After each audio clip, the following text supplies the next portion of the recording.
तो आज हम बात करेंगे साइटोस्केलेटन के बारे में। बट उससे पहले कल वाला जो हमने आपका न्यूक्लियस वाला पोर्शन किया था, एक बार थोड़ा सा उसको रिवाइज कर लेते हैं। क्योंकि कल हमारे पास टाइम भी थोड़ा सा कम बच गया था, तो एंड में मैंने आपको थोड़ा सा जल्दी जल्दी करवा दिया था।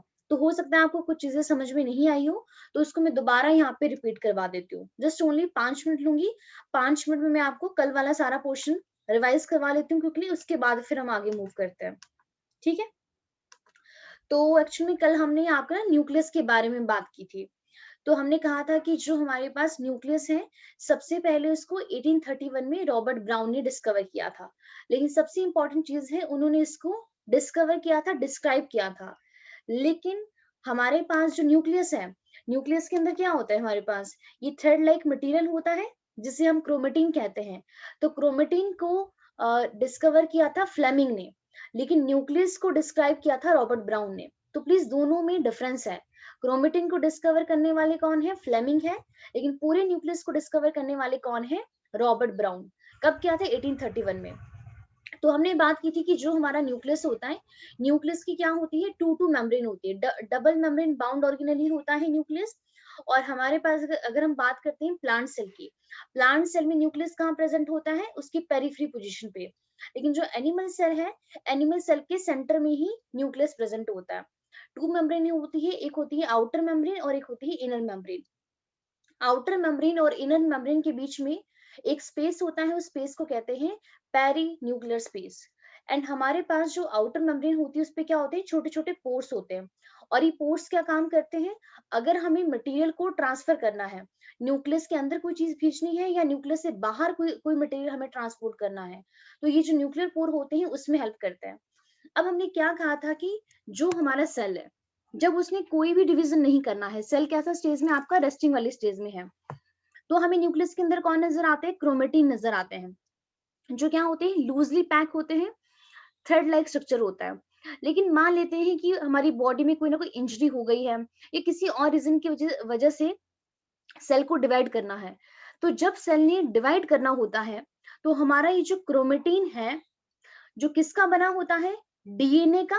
क्रोमेटिन में क्या क्या चीजें होती है, एक होता है डीएनए, एंड सेकेंड यहाँ पे होती है प्रोटीन। और कौन सी प्रोटीन होती है, बेसिक प्रोटीन होती है। और इस बेसिक प्रोटीन का नाम है हिस्टोन, हिस्टोन प्रोटीन। तो हमारे पास ये जो हिस्टोन प्रोटीन है और जो डीएनए है, ये दोनों ही क्या बनाते हैं, क्रोमेटिन बनाते हैं। लेकिन जब सेल को डिवाइड करना है, तो सारा का सारा क्रोमेटिन मटेरियल क्या होता है, कंडेंस हो जाता है। और कंडेंस होके क्या बनाता है, कॉम्पैक्टली अरेंज, जिसे हम कहते हैं क्रोमोसोम। तो ये जो क्रोमोसोम है ना, जो आप जिसको मैंने यहाँ पे ड्रॉ किया है, ये क्रोमोसोम हमें कब नजर आता है, जब सेल हमारा डिवाइडिंग वाले फेज में होता है। लेकिन जब सेल हमारा रेस्टिंग स्टेज में है, जब वो आपका डिवाइड नहीं करता, और इस रेस्टिंग वाले फेज को, नॉन डिवाइडिंग फेज को हम क्या कहते हैं, इंटरफेज कहते हैं। याद होगा आपको, मैंने बताया था ना, इंटरफेज होता है। तो उस टाइम पे जो हमारा, मतलब जब सेल डिवाइड नहीं करता, तो हमें क्या नजर आता है, क्रोमेटिन नजर आता है। लेकिन जब सेल डिवाइडिंग वाले फेज में है, डिवाइड कर रहा है, उस टाइम हमें ही क्रोमोसोम नजर आते हैं। ठीक है। तो कल हमने ये सारी बातें की थी। फिर हमने बात की थी कि जो हमारा ये मैट्रिक्स जो होता है न्यूक्लियस का, इसे हम न्यूक्लियोप्लाज्म कहते हैं।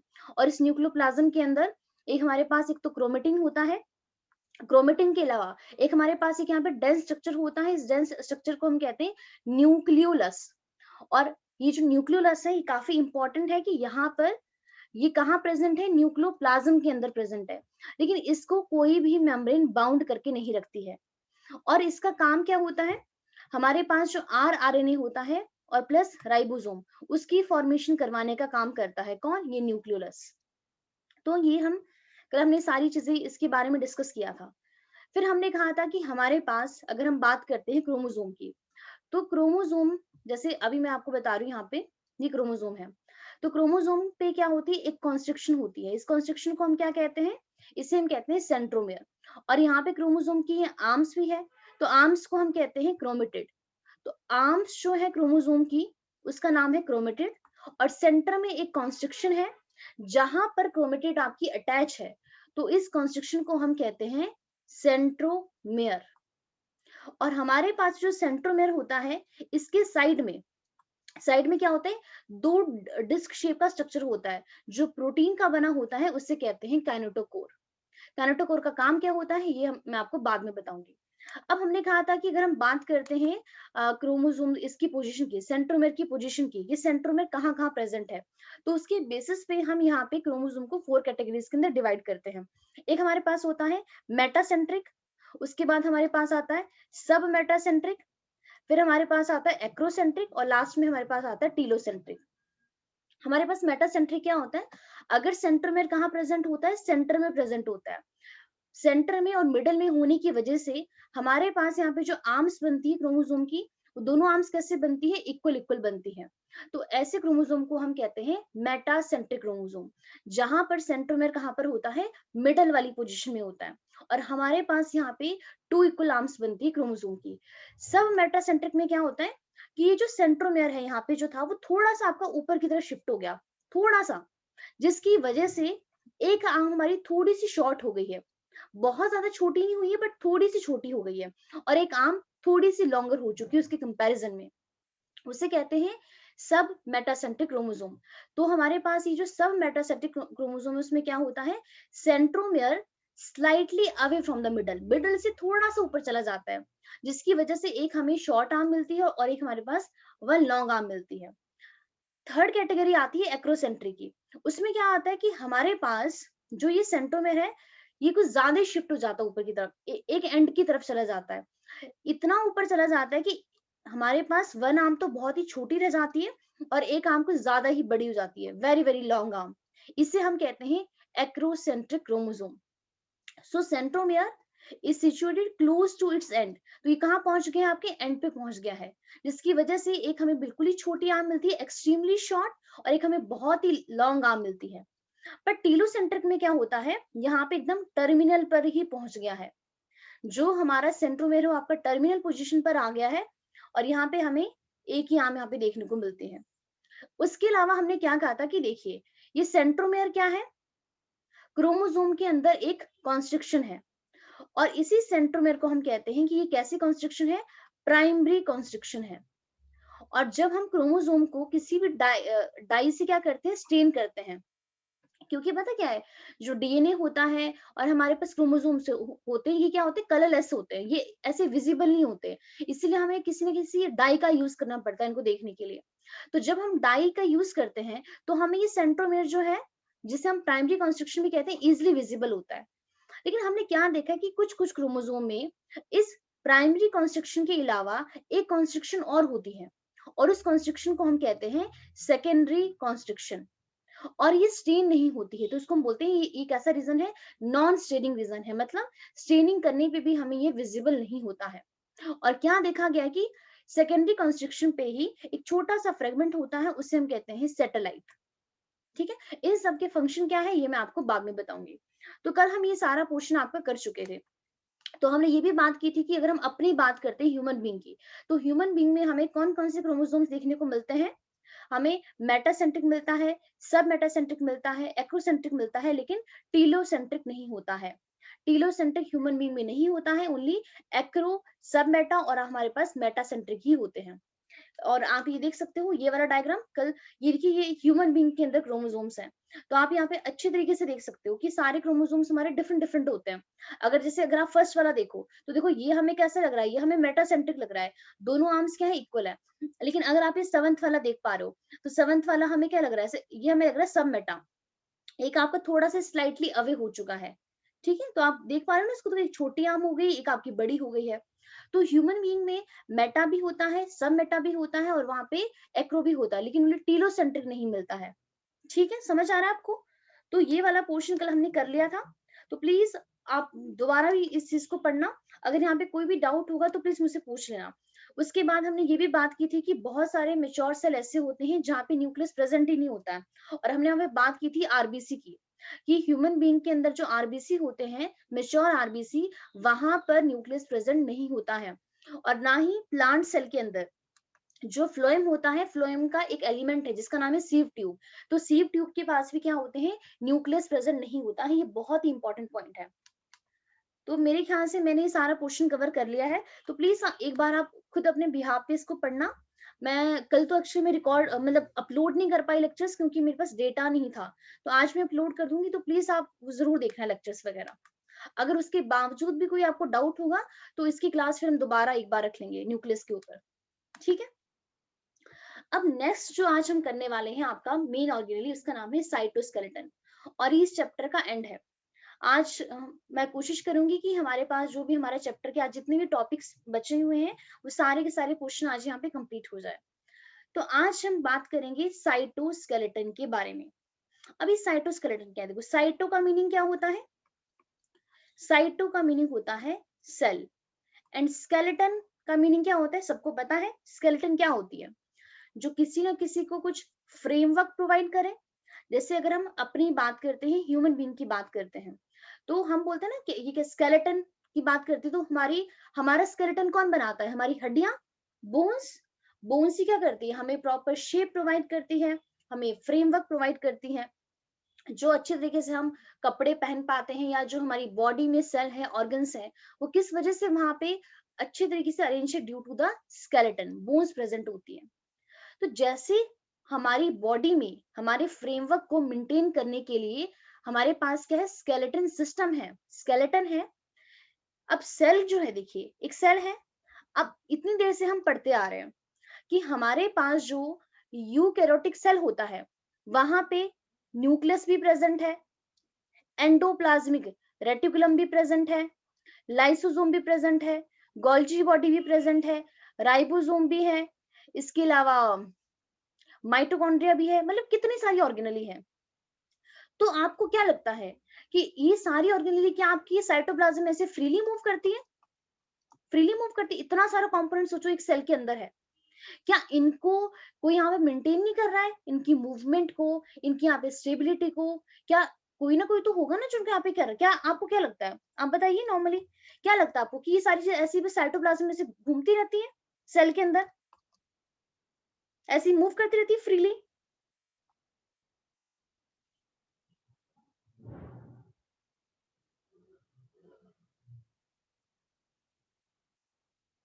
बताइए आप लोगों को क्या लगता है। बिल्कुल ऐसा नहीं होता है, ठीक है। जो जितने भी जो हमारे सेल के अंदर जो कंपोनेंट्स है वो आपके से फ्रीली मूव नहीं करते हैं। लेकिन पता क्या था, स्टार्टिंग में हमें ऐसे ही लगता था, स्टार्टिंग में साइंटिस्ट को भी यही लगा कि जितनी भी जो ऑर्गेनेलीज होती हैं, जो सेल के जो कंपोनेंट्स है वो सेल के अंदर फ्रीली मूव करते हैं। लेकिन बाद में हमें, जब हमने सेल को बहुत अच्छी तरीके से स्टडी किया, फिर हमें पता चला कि ऐसा नहीं होता है। जो हमारे सेल है, सेल के अंदर जितनी भी ऑर्गेनेलीज होती होती हैं, यहाँ पे एक ना नेटवर्क होता है, और नेटवर्क किसका होता है, फाइबर्स का होता है। और ये जो फाइबर नेटवर्क समझते हो ना, थ्रेड जैसा, धागे जैसा एक नेटवर्क है। और वो जो नेटवर्क है वो इन सारे सेल के कंपोनेंट को क्या करता है, पूरा का पूरा यहाँ पे अरेंज करके रखता है प्रॉपर मैनर में, कैसे कैसे उनको वहां पे, मतलब उनको मेंटेन करके रखता है। तो आज हम क्या करने वाले हैं, साइटोस्केलेटन मतलब सेल का स्केलेटन, उसको कौन मेंटेन करता है उसके बारे में आज हम यहाँ पे बात करेंगे। तो सबसे पहले तो आप यहाँ पे ये फोटो देखिए अपनी राइट साइड में, कुछ कुछ इससे आपको आइडिया होगा। जो आप यहाँ पे ये डायग्राम देख पा रहे हो, ये हमारे पास एक एनिमल सेल का डायग्राम है। जो आप इस सेंटर में ब्लू कलर वाला देख पा रहे हो, ये हमारे पास सेल का न्यूक्लियस है। और जितना पोर्शन आप ये ग्रीन देख पा रहे हो ना, ग्रीन वाला हो गया, ये रेड वाला हो गया, ये हमारे पास ये क्या है, आपको फाइबर्स नजर आ रहे हैं ना, बहुत सारे नेटवर्क हैं, बहुत सारे, यही साइटोस्केलेटन होता है। जो सेल के अंदर जितने भी हमारे पास कंपोनेंट्स होते हैं ना सेल के, उन सब को ये क्या करता है, मेंटेन करके रखता है, उनको क्या करके रखता है, प्रॉपर एक फ्रेमवर्क प्रोवाइड करके रखता है। तो जितने भी यूकैरियोटिक ऑर्गेनिजम्स होते हैं उन सब में क्या होता है, ये साइटोस्केलेटन होता है, सेल का स्केलेटन। आप देख पा रहे हो ना, यहाँ पे देखिए ग्रीन ग्रीन वाला पोर्शन, और ये हमारे पास क्या है साथ में, ऑरेंज वाला। लेकिन ऐसा नहीं कि यहाँ पे हमारे इनके पास हड्डियां होती है जैसे हमारे पास बोन्स होती हैं। सेल के अंदर क्या होता है, फाइबर्स होते हैं ये। और ये फाइबर्स एक्चुअली हमारे पास प्रोटीन के बने होते हैं। हमने बाद में इनको भी स्टडी किया कि जो ये हमारे पास ये जो ग्रीन वाला पोर्शन है, रेड वाला पोर्शन, ये फाइबर्स तो है ही है, लेकिन ये है क्या एक्चुअल में, so these are protein, protein ही बनाती है इनको। तो यहाँ पे क्या लिखा था कि ये क्या है, these are the cytoskeleton shown in the fluorescence micrograph, मतलब हमने इसको डाई करके देखा, फ्लोरोसेंस माइक्रोग्राफ का यूज किया। Cytoskeleton extend throughout the cell, देखिए पूरे के पूरे सेल में साइटोस्केलेटन आपका फैला हुआ है। तो साइटोस्केलेटन के जो एलिमेंट है, एलिमेंट साइटोस्केलेटन के एलिमेंट का मतलब क्या है? साइटोस्केलेटन तो खुद तो एक फाइबर है, बट उस फाइबर को बनाने वाला कौन है? अभी मैंने आपको बताया प्रोटीन है। तो उस प्रोटीन को हमने टैग कर दिया किसके साथ? फ्लोरोसेंट के साथ। फ्लोरोसेंट क्या होता है एक्चुअली? आप ये समझ लो कि फ्लोरोसेंस, जैसे मान लेते हैं कि हमारे पास एग्जांपल लेते हैं, द एग्जांपल लेते हैं, चलो रैट रैट लेते हैं कि हमने यहाँ पे 10 रैट को पकड़ा, ठीक है? 10 मान लेते हैं, 10 रैट है, और हमने यहाँ पे क्या काम किया, किसी भी रैट के अंदर हमने कुछ ना कुछ, हमें उसके अंदर कुछ चेकिंग करनी थी कि अगर हम उसके अंदर कुछ इंजेक्ट करते उसमें क्या क्या चेंज आएंगे। अब इन सबकी शक्ल एकदम सेम है तो हम ऐसे पता नहीं कर पाएंगे। तो हमने क्या काम किया, एक रैट को हमने वहां पे ना उसके ऊपर टैग लगा दिया कि अब हमें पता चल गया कि हमने टैग लगा दिया है, तो जिसके अंदर हमने चेंज किए हैं वो ये वाला है, ताकि हमें अच्छे तरीके से पता चल जाए, क्योंकि जब हम इनको मिक्स कर देंगे तो हमें तो पता चलेगा नहीं। तो यहाँ पे जो ये फ्लोरोसेंट होता है ना, ये क्या होता है, एक तरीके से टैग ही होता है। तो हमने यहाँ पे जो ये फाइबर से उनको हमने टैग कर दिया किसके साथ? फ्लोरोसेंट मॉलिक्यूल के साथ। तो हमें बाद में पता चला कि ये क्या है, प्रोटीन है। ये जो ग्रीन वाला है ना, ये हमारे पास माइक्रोट्यूब्यूल है, एंड ये माइक्रोट्यूब्यूल भी क्या होती है, प्रोटीन ही होती है। और जो आप ये ऑरेंज कलर वाला देख पा रहे हो, दीज आर दी माइक्रोफिलामेंट। इसके अलावा हमारे पास एक कंपोनेंट और होता है जिसे हम कहते हैं इंटरमीडिएट फिलामेंट, जो हमें यहाँ पे विजिबल नहीं है, मतलब हमें यहाँ पे नहीं दिख रहा है। लेकिन आपको ये पता होना चाहिए कि जो सेल का जो स्केलेटन है उसको कौन बनाता है? फाइबर्स बनाते हैं, और वो फाइबर्स एक प्रोटीन का बना होता है। प्रोटीन का नाम है microtubule, microfilament and intermediate filament. मैं आपको एक फोटो और दिखाती हूँ, उसके बाद हम आगे मूव करेंगे। देखिए जैसे आप यहाँ पे इस फोटो में यहाँ पे देख पा रहे हो, ये देखिए हमारे पास एक सेल दिखाया गया है। ये देखिए सेल की ये प्लाज्मा मेम्ब्रेन है, ये भी प्लाज्मा मेम्ब्रेन है, और आप बीच में अगर ध्यान से देख पा रहे हो, ये देखिए हमारे पास ये माइटोकॉन्ड्रिया है, ये हमारे पास ईआर है, ठीक है, आर ई आर है।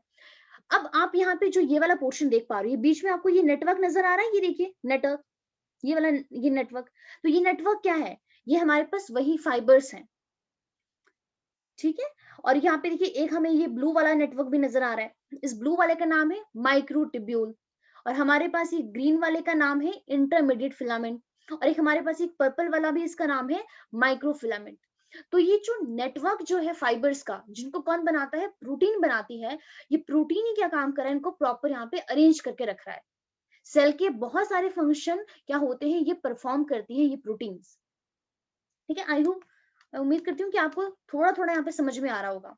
तो एक बार पहले इसको रीड करते हैं, उसके बाद ही हम आगे यहाँ पे मूव करेंगे। तो यहाँ पे क्या है, in the early days of electron microscopic, पहले हमें क्या लगता था, बायोलॉजिस्ट क्या बिलीव करते थे कि हमारे पास जो ऑर्गेनेलिज जो होती है साइटोस्केलेटन, सॉरी ऑर्गेनेलिज जो होती है यूकैरियोटिक सेल की, वो फ्लॉट करती है फ्रीली इन द साइटोसोल, मतलब फ्रीली मूव कर रही है, वहां पे उनको अरेंज करने वाला कोई भी नहीं है।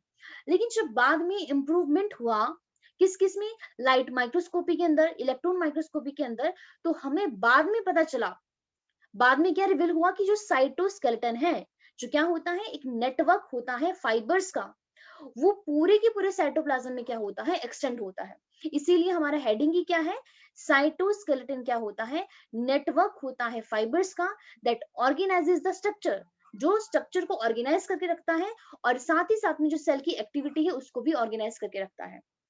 उसके बाद क्या है कि जो बैक्टीरियल सेल होते हैं उनके अंदर भी ये फाइबर्स प्रेजेंट होते हैं, लेकिन थोड़ा सा डिफरेंस जरूर होता है, मतलब थोड़ी कुछ सिमिलैरिटी भी है लेकिन वहां पे डिफरेंसेस भी होते हैं। ज्यादा हमारे पास जो साइटोस्केलेटन की जरूरत है वो हमें यूकैरियोटिक में ही पड़ती है। क्यों? क्योंकि सारी ऑर्गेनेलिज वहीं पे प्रेजेंट होती है। प्रोकैरियोटिक तो काफी ज्यादा सिंपल होता है इन सबके कंपैरिजन में। सो यूकैरियोटिक साइटोस्केलेटन जो किसमें रोल प्ले करते हैं, किसमें रोल प्ले करते हैं, organizing the structure and activities of the cell. वो किससे बनता है? यहाँ पे 3 टाइप की प्रोटीन्स होती है। प्रोटीन कौन कौन सी है? Microtubule, microfilament and intermediate filament. अब आप एक बार यहाँ पे जितनी भी जो जिस प्रोटीन के बारे में हमने बात की उनकी एक बार आप यहाँ पे फोटोज देख लीजिए। हमारे पास ये फर्स्ट डायग्राम है, ये है माइक्रोट्यूब्यूल। जो सेकंड आप यहाँ पे देख पा रहे हो ये वाला, ये है माइक्रोफिलामेंट। हमारे पास ये जो माइक्रोट्यूब्यूल है, इसकी जो ट्यूब होती है वो आपकी पूरी पूरी हॉलो होती है, बीच से आपका खोखला होता है, और ये भी एक्चुअल में जिस प्रोटीन का बना होता है उस प्रोटीन का नाम होता है ट्यूब्यूलिन। तो ट्यूब्यूलिन प्रोटीन भी यहाँ पे ना एक हमारे पास एक अल्फा ट्यूबुलिन प्रोटीन होती है और एक हमारे पास होती है बीटा ट्यूबुलिन।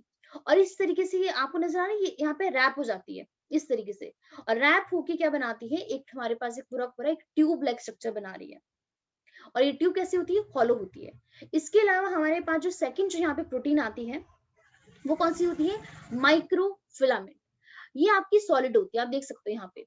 और जो प्रोटीन इस माइक्रोफिलामेंट को बनाती है उस प्रोटीन का नाम है एक्टिन प्रोटीन। तो एक्टिन क्या करती है, इन सबको बनाती है। उसके बाद हमारे पास जो थर्ड आती है उसका नाम है इंटरमीडिएट फिलामेंट, जो आप यहाँ पे देख पा रहे हो। ठीक है, अब इनके मेन मेन फंक्शन क्या होते हैं, अगर हम फंक्शन की बात करते हैं तो हमारे पास जो माइक्रोट्यूब्यूल है वो सेल की जो शेप होती है उसको मेंटेन करके रखता है। इसके अलावा जब क्रोमोसोम्स की मूवमेंट होती है सेल डिवीजन के टाइम पे, उसको मेंटेन करता है। हो सकता है आपको अभी ये वाला पॉइंट समझ में ना आया हो कि जब क्रोमोसोम्स कब मूव करें, सेल की डिवीजन के टाइम पे, क्योंकि अभी हमने ये वाला चैप्टर किया नहीं है, तो उसमें भी ये देखा गया है। सीलिया और फ्लैजेला के बारे में तो सबने सुना होगा कि सीलिया और फ्लैजेला क्या करते हैं, बहुत सारे ऑर्गेनिजम्स होते हैं जहाँ पे वो मोटिलिटी प्रोवाइड करते हैं। तो सीलिया और फ्लैजेला जो मूव कर पाते हैं ना, उनके अंदर भी ये माइक्रोट्यूब्यूल होता है। माइक्रोट्यूब्यूल की वजह से ही सीलिया और फ्लैजेला के अंदर मूवमेंट होती है। ये बहुत इंपॉर्टेंट पॉइंट है। आज का जो हमारा मेन टॉपिक है ना वो इसी के ऊपर ही है, माइक्रोट्यूब्यूल के ऊपर। अब ये जब आप आगे देखोगे, इसके अलावा जो हमारे पास माइक्रोफिलामेंट होता है, ये क्या काम करता है, ये भी अगेन वही सेल की शेप को मेंटेन करके रखता है, शेप को मेंटेन भी करता है। और अगर हमें सेल की शेप को चेंज करना है, मसल कॉन्ट्रेक्शन करनी है, आप सोचो अभी मैं बोल भी पा रही हूँ, तो बोलने पे क्या हो रहा है, जो मेरा जॉ है वो मूव कर रहा है। तो मूव कैसे कर पा रहे हैं, क्योंकि वहां पे मसल्स प्रेजेंट है। हम अपने हैंड मूव कर पाते हैं, हम चल फिर पाते हैं, क्यों, क्योंकि हमारी बॉडी में क्या है, मसल्स हैं। लेकिन आपको पता है मसल्स कब, मतलब हम चल पा रहे हैं तो वो चलने का रीजन क्या है, क्योंकि मसल्स क्या करती है, कॉन्ट्रेक्शन होती है उसमें। अगर मसल्स कांटेक्ट ना करें ना तो कभी हम मूव ही नहीं कर पाएंगे, हम अपना हाथ तक नहीं उठा सकते हैं। तो मसल कॉन्ट्रेक्शन जिस प्रोटीन की वजह से होता है उसका नाम है माइक्रोफिलामेंट। और ये माइक्रोफिलामेंट किसका बना होता है, एक्टिन का बना होता है। इसके अलावा आपने देखा होगा अमीबा कैसे मूव करता है, अमीबा के अंदर जो अमीबा के अंदर जितनी भी मूवमेंट होती है वो सारी माइक्रोफिलामेंट की वजह से होती है। और इंटरमीडिएट फिलामेंट मोस्टली क्या होते हैं, आपका केराटिन प्रोटीन होती है। तो केराटिन प्रोटीन आपको पता है कहाँ होती है, हमारे नील्स में होती है और हमारे हेयर्स में भी प्रेजेंट होती है। तो अगेन सेल की शेप को तो मेंटेन करता ही करता है। इसके अलावा जब हमारे पास जो बहुत सारे जो न्यूक्लियस होते हैं, जो ऑर्गेनेल्स होती है, उनमें कनेक्शन बना के रखना, उसका काम भी इंटरमीडिएट फिलामेंट का ही होता है।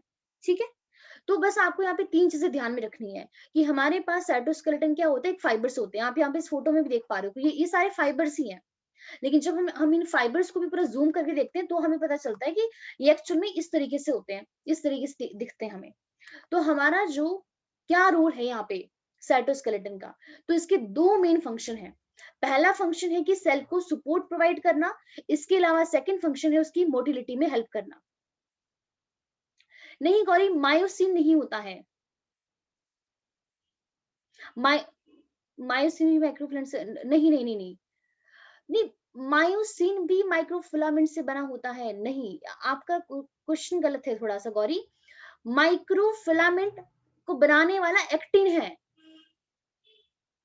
माइक्रोफिलामेंट ये देखो ना, अब थोड़ा सा देखिए, ये जो ये वाला फिलामेंट है, माइक्रोफिलामेंट को एक्टिन बनाती है, एक्टिन को माइक्रोफिलामेंट नहीं बनाते हैं।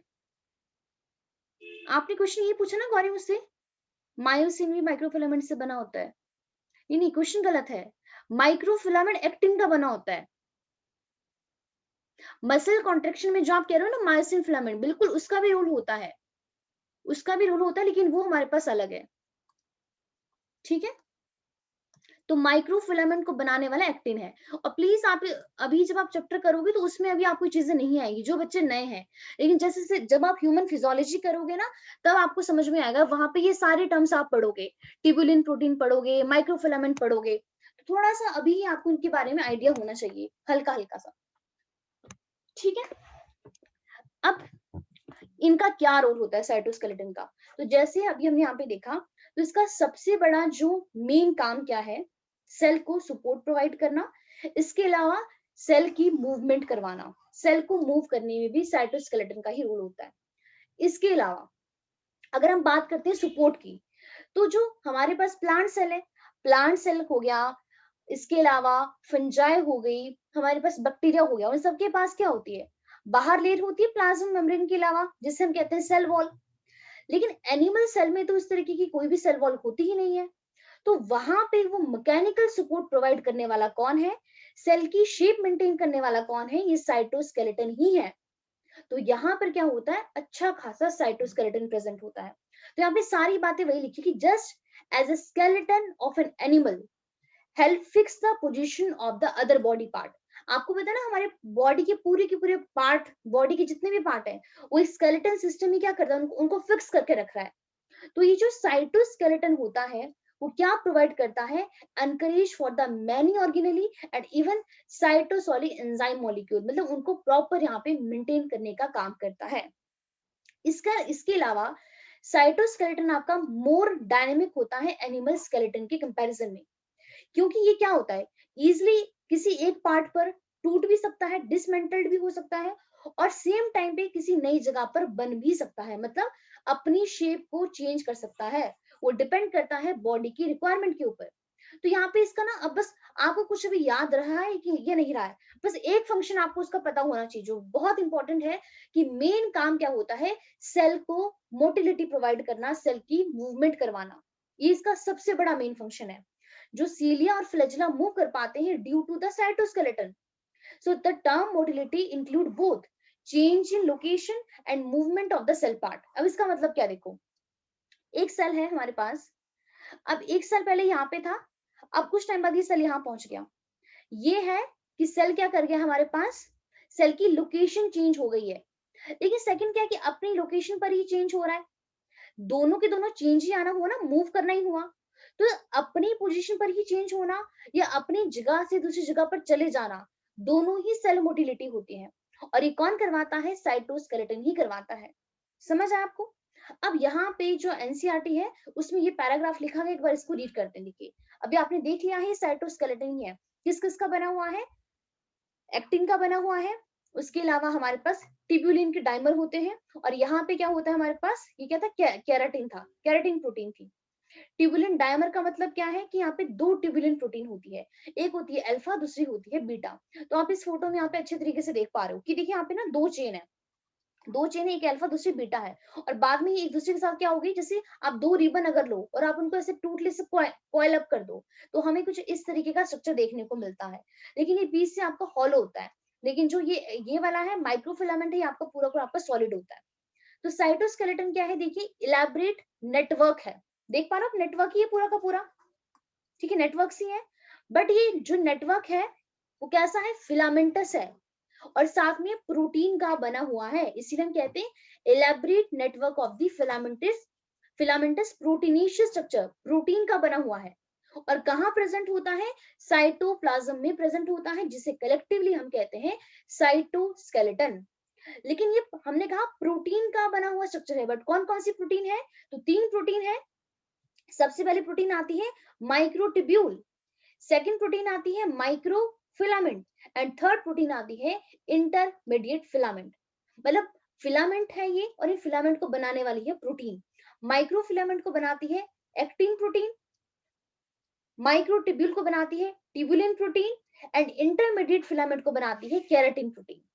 सो साइटोस्केलेटन इन सेल अभी क्या क्या फंक्शन करवाते हैं, तो सबसे बड़ा मेन फंक्शन है मैकेनिकल सपोर्ट प्रोवाइड करना, मोटिलिटी करवाना, और साथ ही साथ में जो सेल है उसकी शेप को मेंटेन करने का काम करना। तो साइटोस्केलेटन क्या है, वही अगेन फिलामेंटस, आप देख सकते हो फिलामेंट्स ही है, प्रोटीन के बने हुए हैं ये फिलामेंट्स, और कहाँ प्रेजेंट होते हैं, साइटोप्लाज्म में प्रेजेंट होते हैं। ठीक है, समझ आया आपको इतना पोर्शन, साइटोस्केलेटन का बस इतना सा ही पोर्शन था। ये पोर्शन समझ में आ गया? किसी को कोई भी डाउट है कि क्या काम होता है साइटोस्केलेटन का? बस तीन चीजें ध्यान में रखना, नेटवर्क है, फिलामेंट है, प्रोटीन है, और कहाँ प्रेजेंट है, साइटोप्लाज्म में। फिलामेंट तीन है, माइक्रोफिलामेंट, माइक्रोट्यूब्यूल, इंटरमीडिएट फिलामेंट। और फिलामेंट किसके बने हुए, प्रोटीन के। प्रोटीन कौन कौन सी, एक्टिन, ट्यूबुलिन और केराटिन, तीन प्रोटीन है। काम क्या है, mechanical support, movement, motility, and जो सेल है उसकी शेप को मेंटेन करना। समझ आ गया?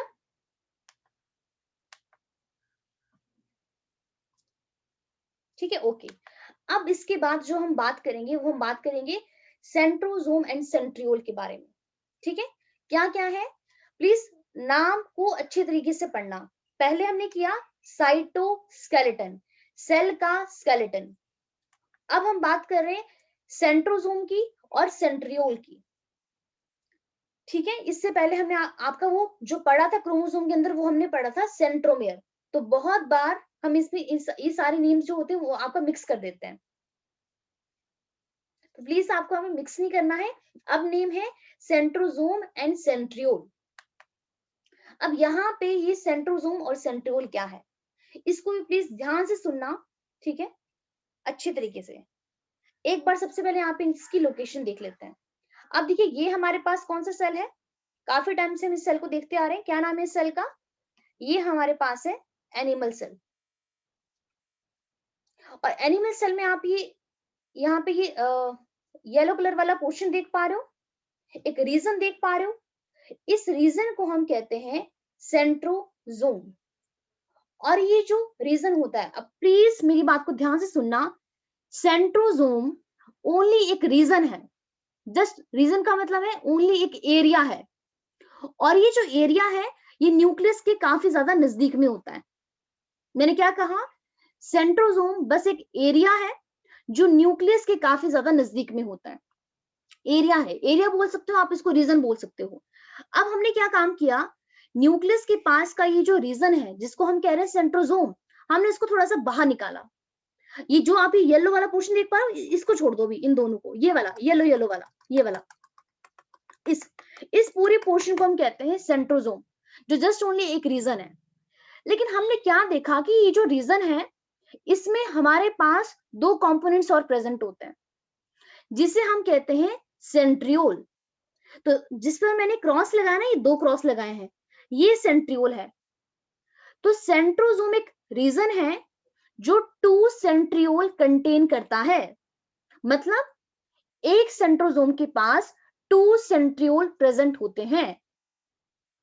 ठीक है, तो सेंट्रोसोम क्या है, एक एरिया जिसके पास 2 सेंट्रियोल प्रेजेंट है, मतलब 1 पेयर मतलब 2 ना, तो इसके पास क्या है, 2 सेंट्रियोल प्रेजेंट है।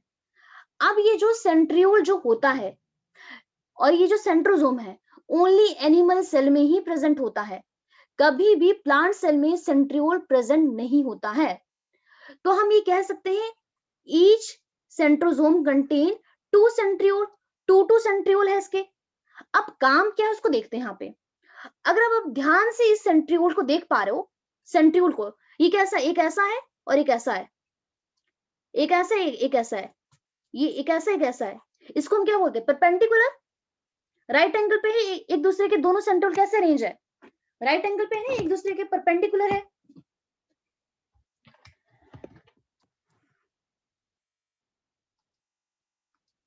तो आप देखिए, इसको दोबारा देखिए, एक हमारे पास इस तरीके से है और एक हमारे पास एक इस तरीके से है। अब हमने क्या देखा कि हमारे पास ये जो सेंट्रोसोम है, जो एक रीजन है, न्यूक्लियस के पास प्रेजेंट है, 2 सेंट्रियोल कंटेन करता है। अब हमने इसको जानने की कोशिश की कि एक्चुअल में ये सेंट्रियोल है क्या। तो हमने क्या पाया कि हमारे पास ये जो सेंट्रियोल है ये आपका एक फिलामेंट से बना होता है, और उस फिलामेंट को कहते हैं माइक्रोट्यूब्यूल, जो अभी अभी हम पीछे पढ़कर आ रहे हैं। और ये माइक्रोट्यूब्यूल एक प्रोटीन का बना होता है, उस प्रोटीन का नाम क्या है, ट्यूब्यूलिन प्रोटीन। यही देखा अभी हमने, अगर भूल गए तो प्लीज एक बार दोबारा देख लीजिए। यहाँ पे हमने कहा था सेल का जो स्केलेटन है उसको कौन बनाता है, फिलामेंट बनाते हैं। फिलामेंट में एक फिलामेंट का नाम था माइक्रोट्यूब्यूल फिलामेंट, लेकिन इस माइक्रोट्यूब्यूल फिलामेंट को बनाने वाला प्रोटीन है, उस प्रोटीन का नाम क्या है, ट्यूब्यूलिन प्रोटीन है। और ट्यूब्यूलिन कैसा होता है, डायमर फॉर्म में होता है, मतलब इसकी 2 फॉर्म है, एक अल्फा ट्यूब्यूलिन होता है, एक हमारे पास बीटा ट्यूब्यूलिन होता है।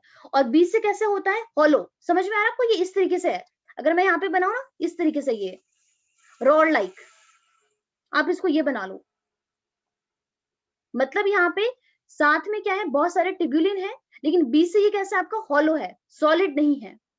तो हमने यहाँ पे क्या देखा कि जो सेंट्रोसोम के अंदर ये जो सेंट्रियोल है, ये भी किसका बना हुआ होता है?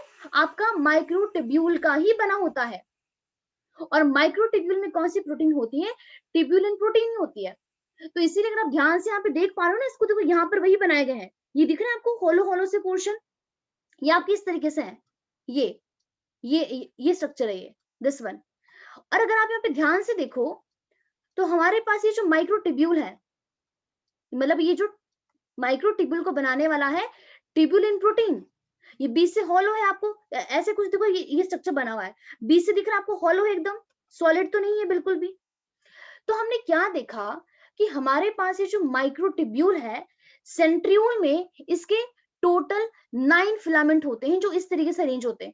1 2 3 4 5 6 7 ही बनाए मैंने तो, बट आप यहाँ पे 2 और बना लो, 8 हो गया और एक जगह 9 हो गया। अगर हम इसको काउंट करते हैं, यहाँ पे देखो 1 2 3 4 5 6 7 8 9 हो गए 9।